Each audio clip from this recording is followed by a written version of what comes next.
Hello and welcome to Politics War Room with James Carville, and I'm Al Hunt. This week our guest is the Congressman from Pennsylvania and the ranking Democrat on the House Budget Committee, Brendan Boyle. Remember, we love taking your questions, so write in to politicswarroom@gmail.com or send a tweet to @Politicon for next week's show. Now, we'll get to as many as we can, but don't forget to tell us where you're from. And please check out the links to our sponsors, Miracle Made and Beam, in the show notes. We thank you for supporting them. It really helps make this podcast happen. Please tell your friends about us and remind them to subscribe on Apple Podcasts, Spotify, or wherever you get your podcasts. Hey, James, I've been in this town for a long time, and I've watched a number of congressional scandals abusing their power on the take. New Orleans, Congressman William Jefferson stashing cash in a refrigerator. Nevada Senator John Ensign getting his parents to pay off a mistress so she wouldn't talk about bribes. Super lobbyist Jack Abramoff bribing everything that walked. But I'll tell you, the case that the Southern District brought this week against New Jersey Senator Robert Menendez may be the granddaddy of corruption if it's proven. He and his girlfriend, and later wife, concocted a scheme to help the Egyptian government and some of their lobbyists, and in return got thousands of dollars in cash and gold bullions and gold bars, rather, and Mercedes. And the chairman of the Senate Foreign Relations Committee even turned over secret national security information to Egypt. In response, Menendez, who was forced to step down as chairman, said the $480,000 the FBI found stashed away in his house, that was just, a rainy day fund that he kept around. I don't want to get caught in that downpour. He is innocent until proven guilty. That does not mean that he deserves to stay in the Senate. He has a very checkered, unsavory career. He was indicted before, got off on a hung jury. If any of the stuff in this thing is proven, and some of it is, they have emails, they have texts, he does not deserve to stay in the Senate. Chuck Schumer needs to move right away to set up a process, let him make his case, and I predict he'll be gone by Thanksgiving, probably sooner. This is a test for the Senate, which several years ago rushed to judgment and kicked out Al Franken unfairly, as the great Jane Mayer chronicled in The New Yorker. That should not give senators pause in this case, as it is so night and day different. And finally, I hope the media will now, every time the Jim Jordans in the world talk about this Justice Department as being partisan and unfair, will say that's a lie. Merrick Garland has already approved a special counsel on Joe Biden, the indictment of his son Hunter, and an indictment of a powerful Democratic senator. James, maybe my memory failing me, I don't recall the Trump Justice Department doing any such thing to Republicans. Of course you don't. To go back to where we started on all of this, he said that the rainy day fund, somebody said he got an ATM machine. How do you get $484,000 out of it? How many times you got to go to the ATM machine to get that much cash out? I think you only get like 500 a shot. So that's 484 times 2. That's a lot of ATM machine trips. And you're right. You have the presumption of innocence, and what he should do is he should resign and says, when I'm found not guilty, I'm going to run for the Senate again and get reelected, and that'll be great. In the meantime, the walls are closing in on him. And when you think of potential people that Governor Phil Murphy may nominate, if that choice comes to him, don't discount his wife. Yeah, and I think that's a bad idea. I really think it's a bad idea. It hasn't worked in the past. New Jersey has never had a female senator, and I think it's time for one. My first choice would be Mikey Sherrill, a very, very accomplished congresswoman from northern New Jersey. There might be others. I'm sure Phil Murphy's wife has done a lot of good things, but she hasn't done anything that deserves a Senate appointment. And if he wants to appoint her as a caretaker because the election is up next year, that's fine. But I think this is a very ambitious man, and I think he would hurt his ambitions if he did that. Well, I would not take her out of consideration. And no, I wouldn't either. You're right. It hasn't made it yet because so far, been resigned. I don't know. Does it expose the Christian Gillibrand's? Well, I mean, time just when it needs to be exposed for the horrific and with a lot of people going on along with it, getting Al Franken to resign for frankly no good reason at all. Absolutely made up by some political enemies. It's just made up thing. And of course, the stupid Democrats walked right into it and said, "Well, I don't know. It'll help us campaign on the issue. This didn't do anything for us." Well, anybody who doubts that, James, ought to read Jane Mayer's New Yorker piece. No one has been tougher on the Me Too culprits than Jane Mayer. And she went and looked at the Franken case and said, hey, this was a rush to judgment. It was unfair. And a number of senators who rushed to judgment now admit they were wrong. I don't think there's any such danger in the Menendez case. Yeah, I don't either. And going back to my Mikey Sherrill, Mikey Sherrill wants to run for governor in 25, which some of the New Jersey papers have said that's fine. If not, there could not be a better appointment to the United States Senate. And I don't think Menendez probably is going to have that option of running for a seat if he resigns, James, because this trial, the primary is next June, I think, or May, and this trial is not going to be one that takes just 3 or 4 months. So, right. I don't think so.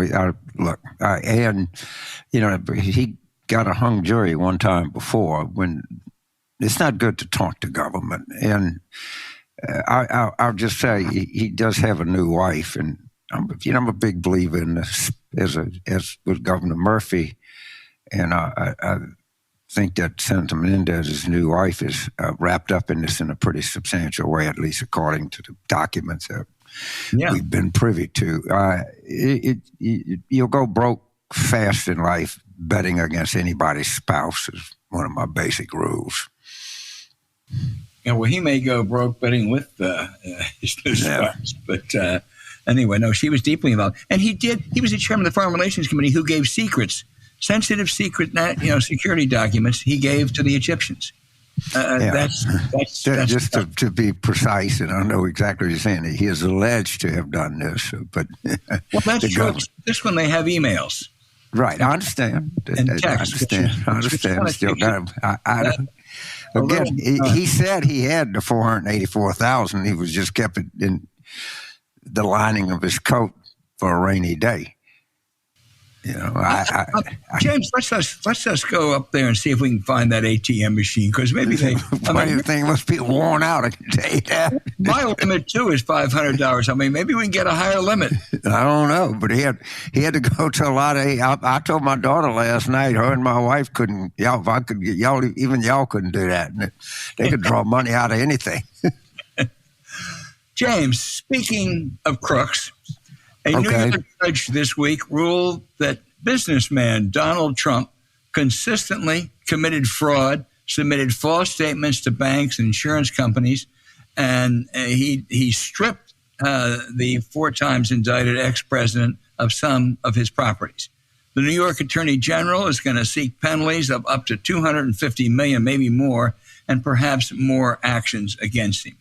Trump predictably assailed the judge, who by all accounts is respected, as, quote, deranged, end quote. Now, this is such a common Trump MO. Earlier, he had said retiring chairman of the Joint Chiefs of Staff, Mark Milley, maybe should be executed. Executed. Milley's offense was telling the truth about the 45th president and vowing to stand up if he tried to mount a coup.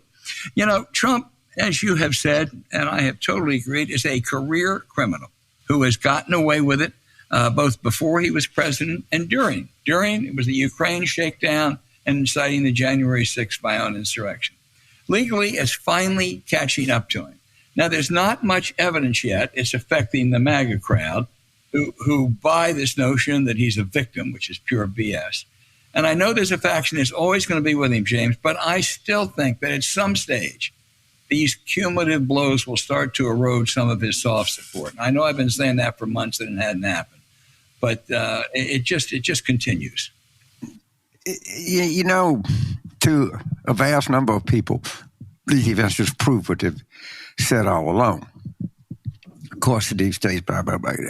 But I tend to think the accretion of all of these things over a period of time it's got to have, although I tell you, it's kind of hard to find it right now. Remember, in a court of competent jurisdiction, he's adjudicated to have committed the crime of rape on Fifth Avenue. That's a fact. And now is adjudicated to be, according to a court of competent jurisdiction, a business fraud. So he's a rapist and a business fraud, and we're just getting warmed up. We're just getting warmed up, people. This game has barely begun, and we already know that he's a legal rapist and a legal business fraud, and we're going to find out a lot more. Yeah. He, of course, we're taping this on Wednesday, and he will not be at the Republican debate, which will take place before this program airs. And I don't think it's going to produce much. However, there is one candidate who at least has the potential, and it's a reach, to challenge him, and I think that's Nikki Haley. She, the only one in that field. The first debate she did, well. She forged into second place, strong second place in New Hampshire, well behind Trump, but ahead of all the others. She's tough. When she ran for governor, the old boys didn't like her and circulated stories about sexual affairs. She stood up to them and won. She came out of Trump's service better than most. But she's going to face the kind of attacks over the next month or so from the Roger Stones of the world, the likes of which she's never seen. And I'm skeptical that she can stand up to it. But if she does, she may be a serious challenger, a serious strike back. She may be a real challenger to Trump. Well, if you saw, and I don't want to pay too much attention on one poll question, but I guess it was the CNN poll, one of them, they had the trial heat against Trump, DeSantis, and Biden. It was all 47, 47, 48, 48, except for Haley. She was ahead 49, 43. I don't know if I've ever seen an incumbent president 43. Same with the NBC poll. But it just tells you that if the voters get anything close to something new or fresh, they're going to jump on it like crazy. And for the life of me, I'm just watching this process. It looks to me like it's just watching this huge crash envelop right before your eyes. There's nothing you can do about it. But if something were to happen to Trump, which is not impossible, and Haley would be the nominee, we would not have a pleasant November. Unless someone like Gretchen Whitmer were running against her. Yeah, well, and then hopefully that would be, we would do fine under that scenario. Yeah, but we're not going to do fine under her against Biden. Well, I must say this. I think Biden has more than his share of problems. I like the fact that he went to the UAW, for only 15 or 20 minutes, but stood solidly with the union. I really admired that. Yeah, it's great. And by the way, congratulations to the writers. I think I'm in SAG, but I think we're going to get our deal too, so I don't have to worry about picket lines anymore. And I think him going to UAW is fine. It's unclear how much they think it helps, but it certainly makes a statement. I don't have any issue with that at all. I mean, it's time for those guys to get a raise. Okay, I want to tell those few Republicans we have out there, we were even-handed this week in talking about crooks, Donald Trump's and Robert Menendez. I'm not sure we're going to be so even-handed in the future.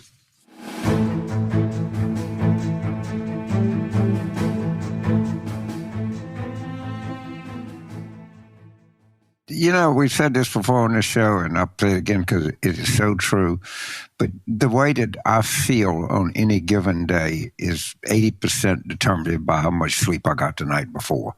I don't think there's a single thing outside of a major medical intervention or something that a person can do to have a good day any more than to have a good night before. That's the biggest predictor for me. Yeah. This stuff works. Something that you might not know is that traditional bed sheets can harbor more bacteria than a toilet seat. It can lead to acne, allergies, and stuffy noses. And it's just gross. Miracle Made offers a whole line of self-cleaning, eco-friendly bedding, such as sheets, pillowcases, and comforters that prevent 99% of bacteria and require 3 times less laundry. That's because they use silver-infused fabrics inspired by NASA, making Miracle Made sheets thermoregulating with a design to keep you at the perfect temperature all night long. Just imagine getting better sleep every night. That silver infusion prevents up to 99.7% of bacterial growth, 99.7, leaving them to stay cleaner and fresh 3 times longer than other sheets. Trust us, with no more gross odors, life is a whole lot easier on your spouse. Even better, Miracle Sheets are luxuriously comfortable without the high price tag of other luxury brands. They feel as nice or even nicer than bed sheets used by some 5-star hotels. You feel like you're on vacation every time you get into bed. So stop sleeping rough, hot, and smelly. Get rid of those scratchy bacteria hosting pore cloggers and sleep clean, cool, and comfortable with Miracle. So go to trymiracle.com/war room to try Miracle Made sheets today. And whether you're buying them for yourself or as a gift for a loved one, if you order today, you can save over 40%. And if you use our promo War Room at checkout, you'll get 3 free towels and save an extra 20%. Now, Miracle's so confident in their product, it's backed with a 30-day money-back guarantee. So if you aren't 100% satisfied, you get a full refund. Upgrade your sleep with Miracle Made. Go to trymiracle.com/war room and use the code War Room to claim your free 3-piece towel set and save over 40%. Again, that's trymiracle.com/war room to treat yourself. Thank you, Miracle Made, for sponsoring this episode. Look for the link in our show notes.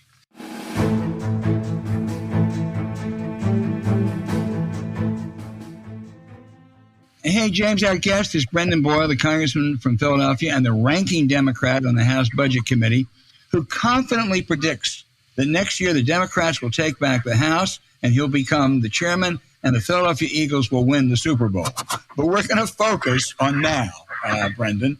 We're taping Wednesday afternoon, but what are the odds that there's going to be a government shutdown by the end of this weekend? Yeah, it's great to be with you guys. I'm a big fan of the podcast and listen every week.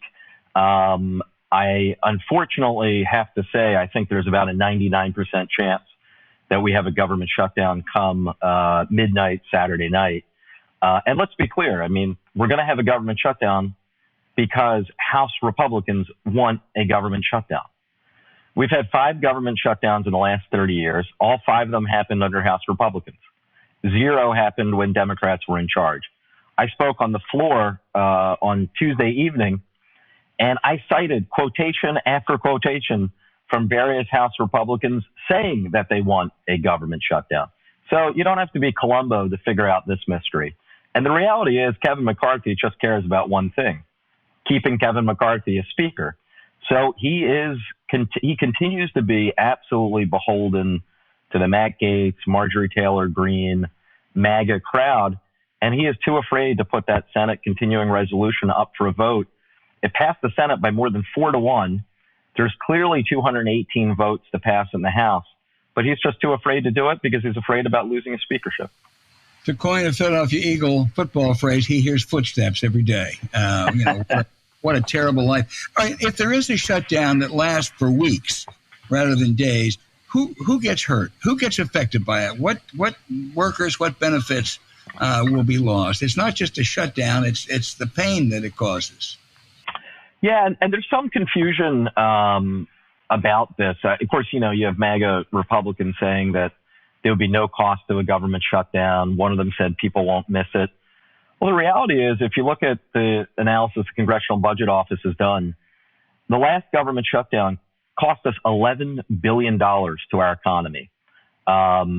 they also found that 140,000 fewer jobs were created as a result of the shutdown.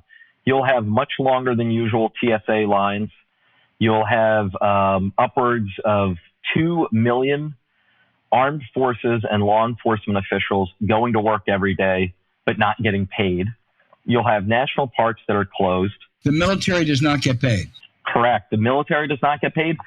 Our border enforcement agencies at the border also don't get paid.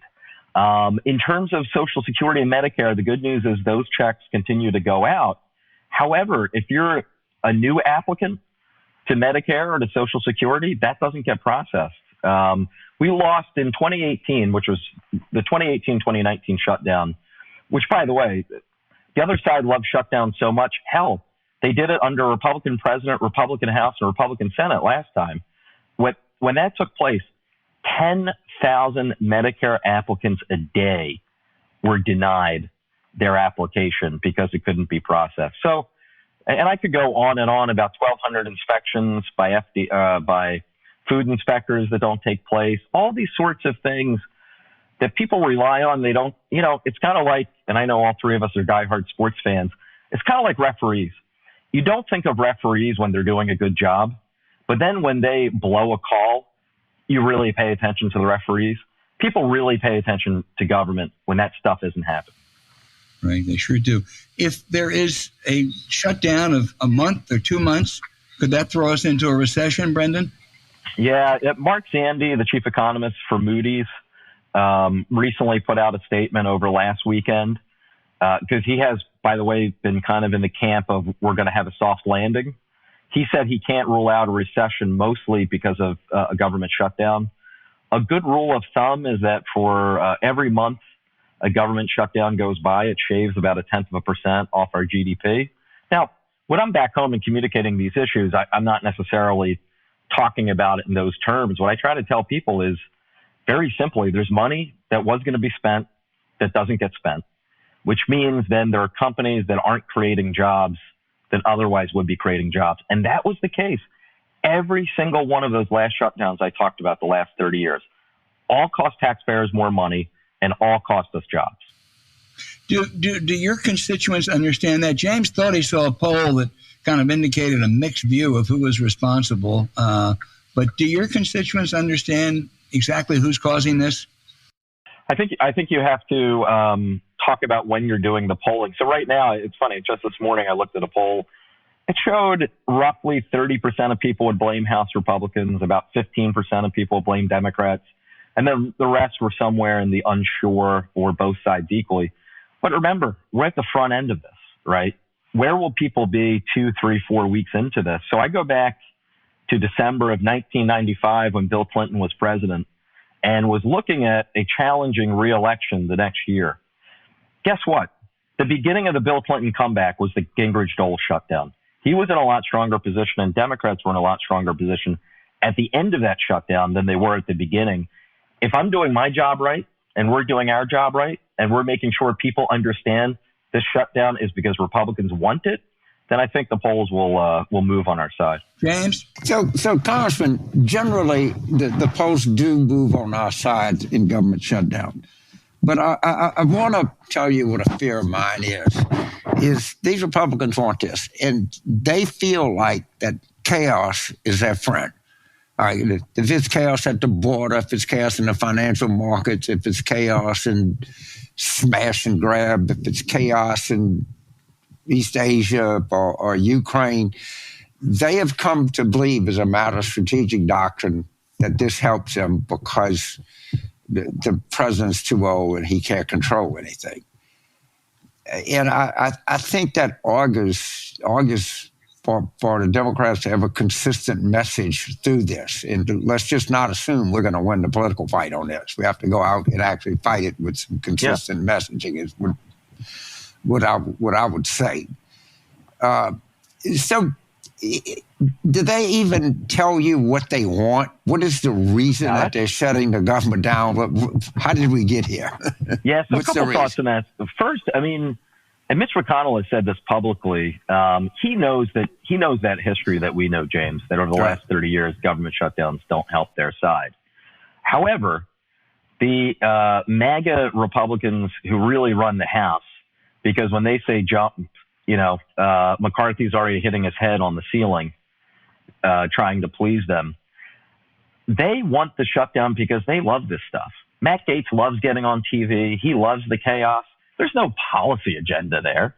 Right. He just likes clicks, and he likes getting on cable news as much as possible. And the same with enough people on their side that they can gin things up. That's why it took them 15 times just to elect their own guy to speaker. Something like that hadn't happened since before the Civil War.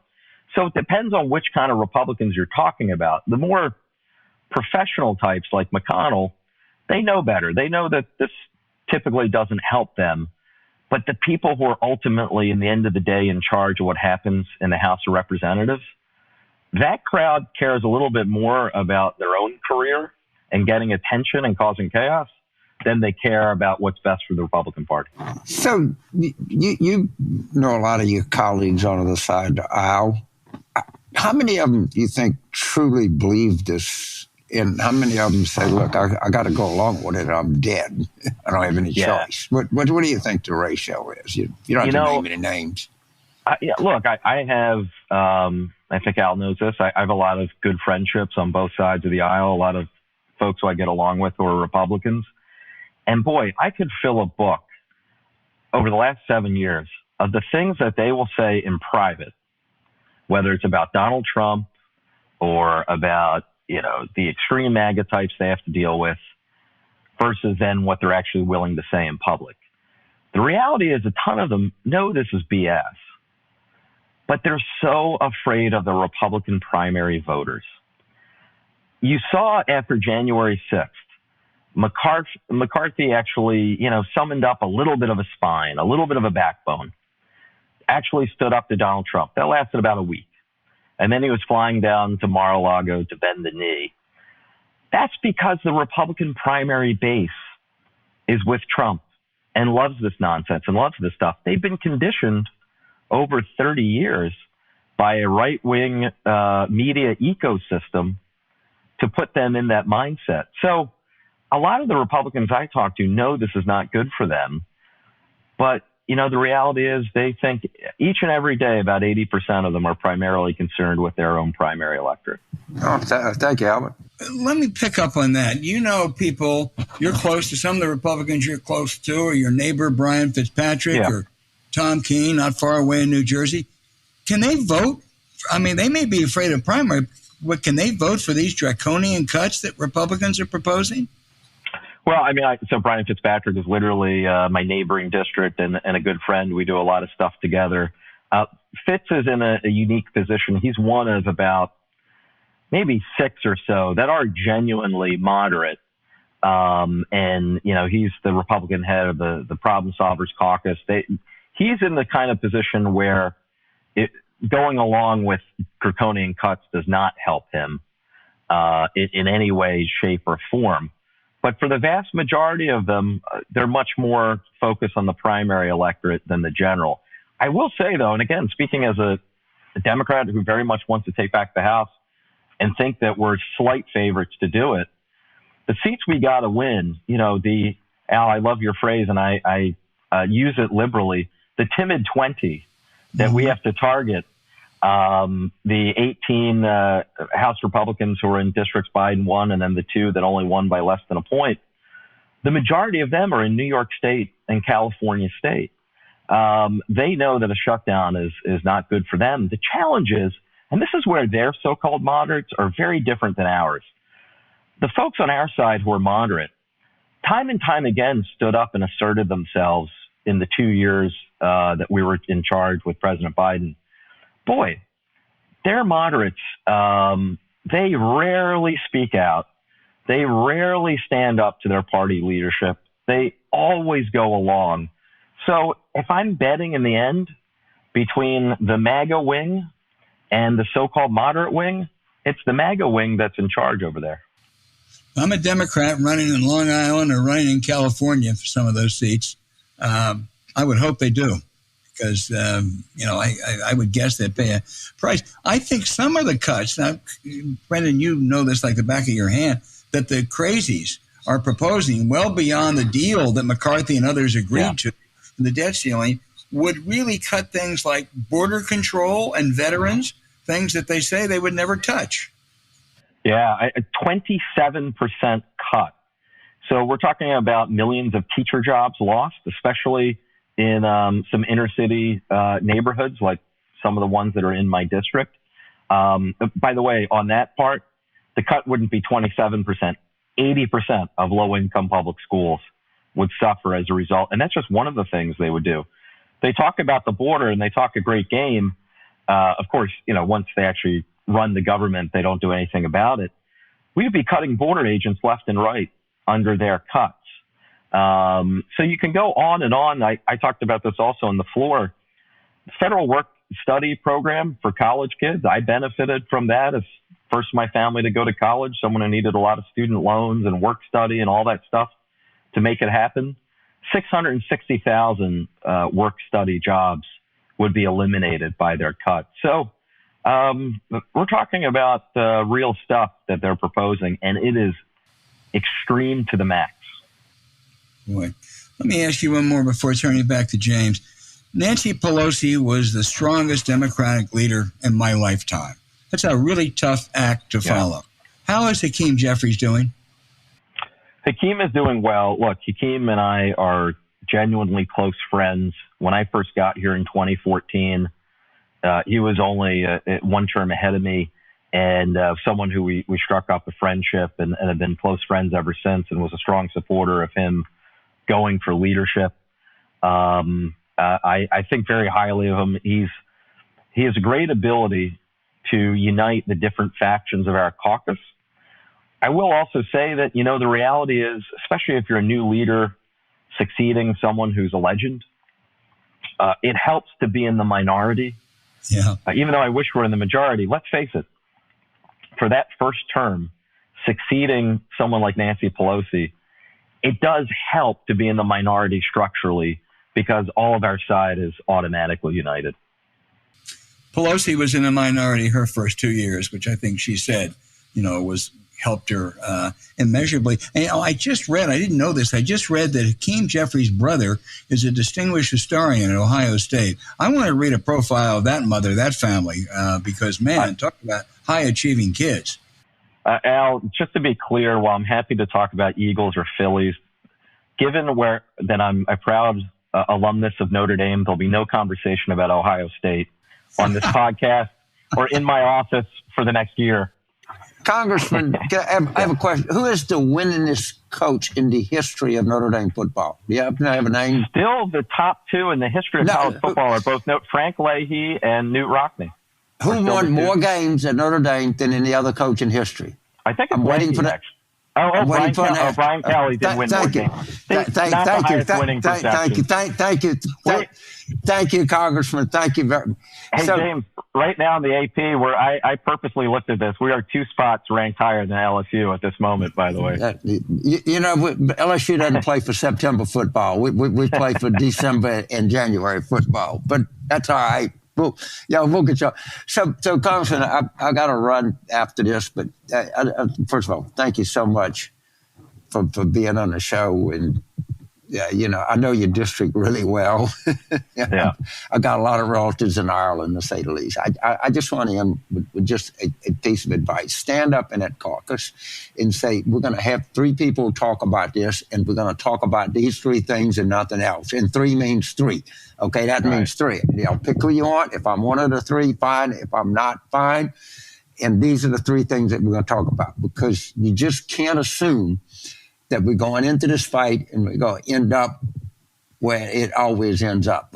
I think we got to pressure it, and I think we need concise, repetitive messaging here. So I'll just leave you with that thought, and then turn back to Al. But thank you so much for coming on the program. It really meant a lot to us, and I love your districts, and I got to tell you, I'm starting to become more of a fan of the Phillies. They got a scrappy operation. Yeah. They went extra innings last night. Did they win?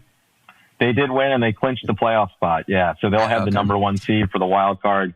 Tuesday, Wednesday, Thursday next week are all the wild card games. So I might be sitting here in my office watching it. But It's going to be great playoffs. Hey, Brendan, I'm going to join James in thanking you. And one of the reasons that Hakeem Jeffries is doing so well is because he's got such a strong team with the Brendan Boyles with him. So you guys are, given the fact that you didn't want to be in the minority, you're doing a heck of a job. And my final thought: go Eagles. And you pronounced it correctly, Al. That's the Philly roots are coming out there. We know how important 2024 is, and especially my own state of Pennsylvania. I often say Pennsylvania is literally the biggest battleground state in the country. It was decided by half a point in 2016, decided by a percentage point in 2020. We'll be close again, and you can't, in this day and age, you cannot plausibly get to 270 electoral votes without the 19 electoral votes of Pennsylvania. No question. I'm sure you'll help them get there. Thank you very much, and we'll also watch your Phillies in the playoffs. All right, sounds good. Thank you. Thank you.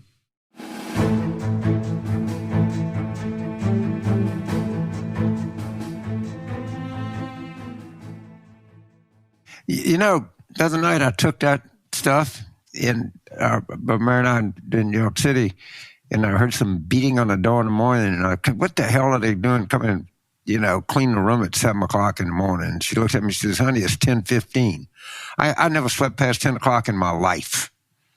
Never slept, I don't think I slept much past 7:30, but that's about the third time. That stuff really is a help, real help, I promise you. Hey, being well rested is critical to improving our moods, our relationships, our careers. Poor sleep can even cause weight gain, bad moods, and poor mental health. Not to mention, you're going to get a lot less done. Even worse, not getting enough sleep is linked to reduced white blood cell count, which are the keys to fighting illness and staying healthy. Now, you're smart. You know sleep is the foundation of success, making a great nighttime routine non-negotiable. It's why we love Beam Dream and want you to know about it too. I mean, healthy hot cocoa for amazing sleep. Yes, please. Beam's Dream Powder is as good as it gets, and now we're sleeping better than ever. And with the headlines, that's an achievement. So today our listeners get a special discount on Beam's Dream Powder. Their best-selling healthy hot cocoa for sleep with no added sugar, and it's now available in delicious flavors like sea salt caramel, cinnamon cocoa, and boy, my favorite, chocolate peanut butter. Now, we can say that better sleep has never tasted better because Dream contains a powerful all-natural blend of reishi, magnesium, L-theanine, melatonin, nano CBD to help you fall asleep, stay asleep, and wake up refreshed. Its creators come from a professional sports background where peak performance always matters. And I know James can go a lot harder during those daily runs after a nightly cup of Beam. Don't just take our word for it. A recent clinical study revealed Dream helped 93% of users wake up feeling more refreshed, and 93% reported that Dream helped them get a more restful night's sleep. 93%. We love those odds. So find out why Forbes and the New York Times are all talking about Beam and why it's trusted by the world's top athletes and business professionals. If you want to try Beam's best-selling Dream Powder, get up to 40% off for a limited time when you go to shopbeam.com/warroom and use the code warroom at checkout. That's shopbeam.com/warroom and use the code warroom for up to 40% off. Now, you also can find the link in our show notes. Again, we talk about this a lot. And when you get a good night's sleep, it just drives the entire day ahead of you. And what's the good news is there's things that can help you get a good night's sleep, and that's what this conversation is about.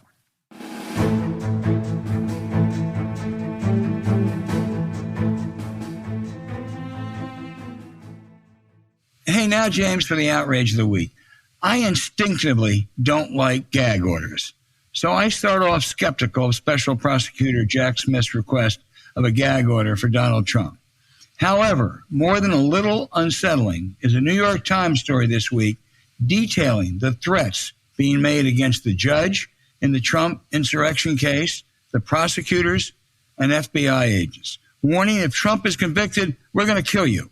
FBI agents saying their kids are being threatened. The Trump prosecutors have to get round-the-clock security protection. This is all being inflamed by Trump, who seems to want violence. And James, isn't it strange that the most strident critics of the FBI today are MAGA Republicans, who I think are telling us the Bureau is a hotbed of radical leftists. Did you know that? No, I wouldn't have known that. I think that the disproportionate number of FBI agents come from that radical left fringe group called the Church of Jesus Christ of Latter-day Saints. I mean, it's insane. But when, again, the people that you're telling it to affirmatively want to be lied to, then it's going to be receptive. And I think the outrage is well-founded. You know, I guess I look at these polls, and I look at everything that we know about Trump. And I see these polls consistently saying 47% of the people plan on voting for him. And I know you got to respect everybody and everybody's opinion, and I know that sometimes people get off-putting aromas that they think they're better than other people. But this 48% of the people that I run into are going to be voting for this freaking treasonous criminal. I'm sorry. It upsets me to no end. I can complain about Biden. You can complain about this. You can complain about that. But just remember, when you're in this country, there's a pretty good chance the next person you're going to run into is someone who plans on actively and joyfully voting for a treasonous criminal. And I just can't get rid of it. I can't get that out of my head. It's just I guess that's the country we live in. But it's hard to figure, man. It really is. I mean, it's not, this is not concern. I understood why people voted for and actually revered Ronald Reagan, even if I disagreed with him. There was a consistency to it. It's what they believed in, really small government, tough defense, all that kind of stuff. The Trump appeal, I get it. I know it plays to grievance. I've heard them. I even have a couple family members who fall in that category. But I got to tell you, deep down, I don't get it. I think Reagan he gave you the impression that if you were a prejudiced person, he didn't judge you very harshly. I'll say it as kindly as I can say it. If you're a prejudiced person, Trump says, I wholeheartedly endorse the way you feel. And he gives prejudiced people not cover, but aid and comfort for their bigotry. And that's not a good thing, to say the least. No. And Reagan just kind of winked and said, I get it, I understand. We can go to Philadelphia and open our campaign. And, You don't think the Neshoba County Fair was about looking at the livestock? Yeah, it was we'll talk about states' rights. Mm-hmm.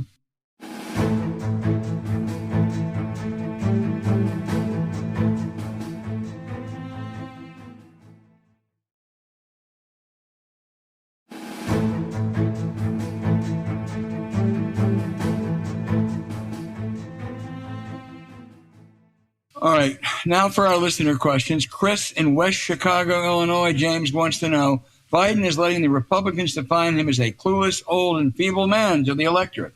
Shouldn't he be going more in the offensive to generate clips for the news cycle, to just disprove this notion, to show he still has the oomph to be president? A great question, our friends from West Chicago. The question you got to ask yourself, can people be talked out of what they think about Biden? And, if you try to make a good cut of him showing some youth of vigor, and then I saw the picture in this morning's paper of him at the UAW strike where he looks old. I mean, the guy is going to be 81 in December. He's just old. He looks old because he is old. Yeah. I mean, I don't know that a TV spot can do much good, but it's as good as any other idea I heard. I agree. The next question comes from Linda in Holden, Massachusetts. Because I'm originally from Western Pennsylvania, I remain deeply interested in Keystone State politics. Now that David McCormick has entered the Senate race in Pennsylvania, how do things look for Bob Casey? I think David McCormick, who is a billionaire who had heavy investments in China and elsewhere, and was from Pennsylvania originally but left, I think he would have beaten John Fetterman if he had been the nominee in 2022. I think he's going to find it's a different ballgame with Bob Casey. I'll give you a sports analogy, James. In the 1960, the Giants and the Eagles were going for the championship, the NFL championship, or that division. And the Giants were winning the first half, and Chuck Bednarik was playing linebacker. They put him in at center in the second half, and he looked up at Sam Huff and said, okay, the men are in now. Well, that's what Mr. McCormick is going to find with Bob Casey, and I'd bet on Bob Casey. Yeah, I do too. And McCormick looks better on paper than actually, he's got to take all the Trumpian positions. He's trying, Glenn Youngkin, he's trying to model himself after Glenn Youngkin. And, Bob Casey just has a really strong name. When your original thing about it, he would have beat Fetterman. I'm not sure, and the only reason I would say that is because Shapiro ran so far ahead of Mastriano. It had taken a lot of ticket splitting for Fetterman, but it's would have, and I'm not sure. Then I just think McCormick, who I don't have, would have been a stronger candidate for sure. Yeah.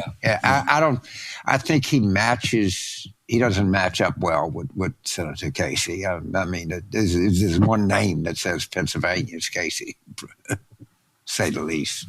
I'm just pleased I could get Chuck Bednarik in. There you go.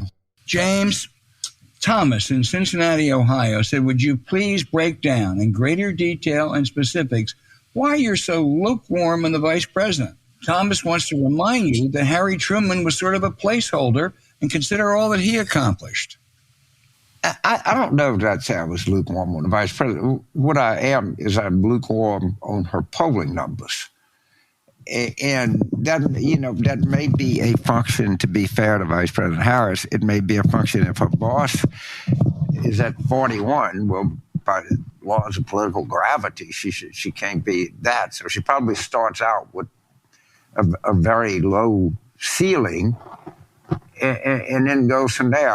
If I had any observation to make or anything critical to say, it would be to surprise me one time. Do something that I wouldn't expect you to do.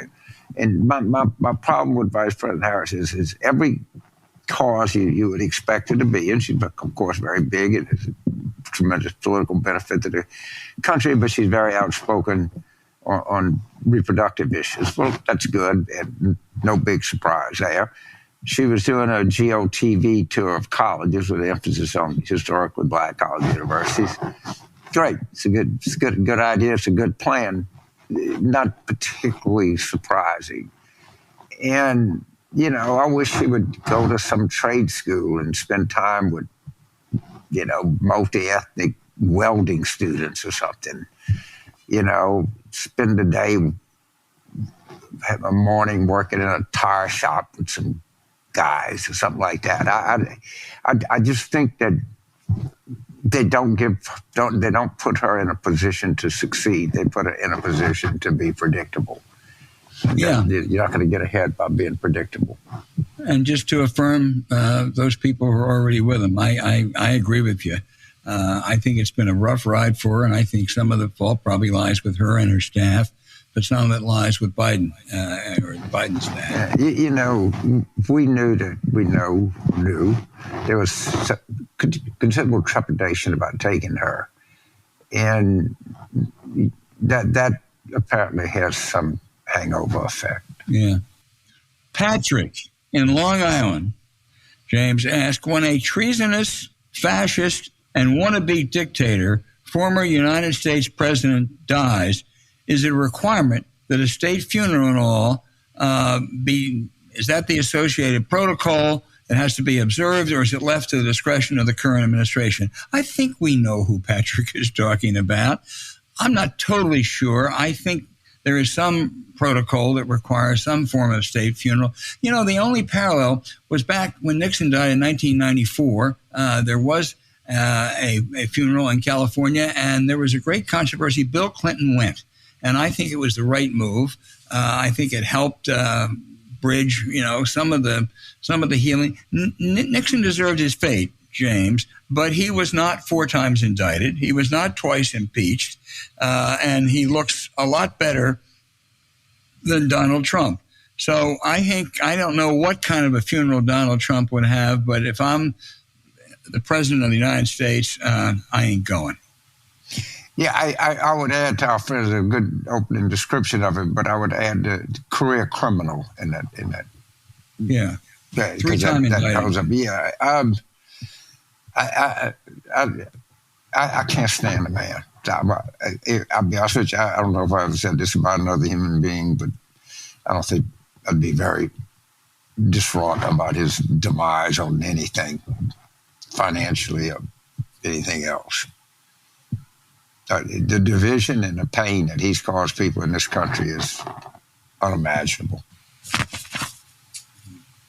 James, you know this subject. Gary in the West Texas oil fields. All right. I don't know. He's probably near Lubbock.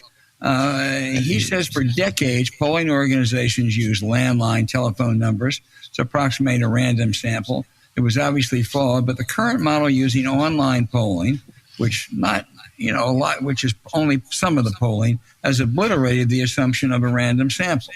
Talking heads on both the left and right treat these polls like scripture. Why doesn't anyone challenge these polls when the media relies too much on them? They aren't much better than a coin flip for predicting future behavior, Gary says. Well, I got a few problems here. First of all, the media does obsessively, go back and say, were the polls right or were the polls wrong?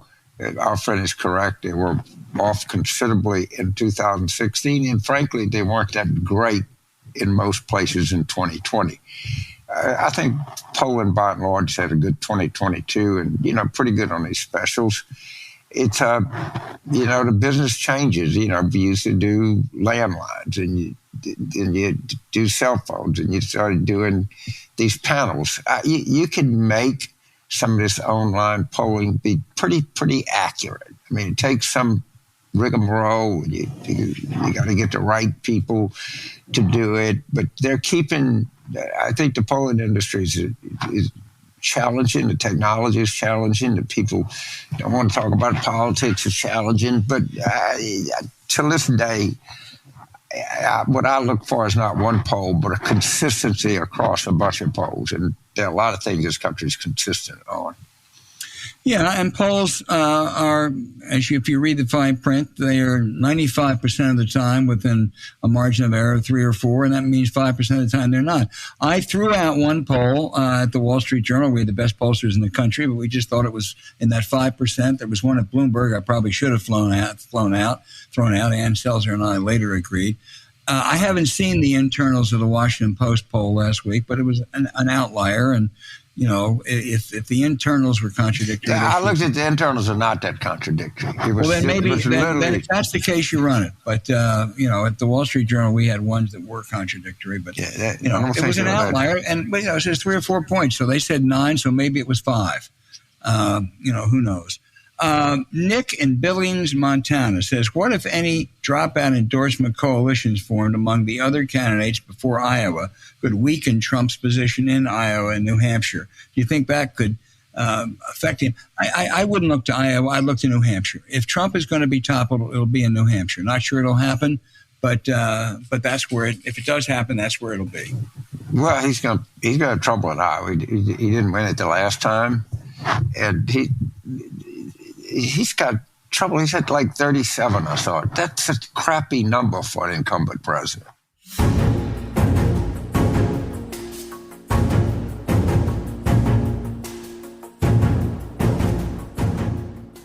Thanks for listening to Politics War Room with James Carville, and I'm Al Hunt. Don't forget to send your questions for us by email to politicswarroom@gmail.com or tweet them for next week's show at Politicon. Following this episode, we'd really appreciate it if you check out the links to our sponsors Miracle Made and Beam in our show notes. We deeply thank you for supporting them, because when you do, it helps make this podcast happen. To keep up with us, subscribe to Politics War Room on Apple Podcasts, Spotify, or wherever you listen. You can also find other shows you might enjoy on the Politicon YouTube channel, or when you search Politicon on your favorite podcast sites. Remember, please rate the show with a 5-star review. We'll be back next week with another show as we continue our War Room planning.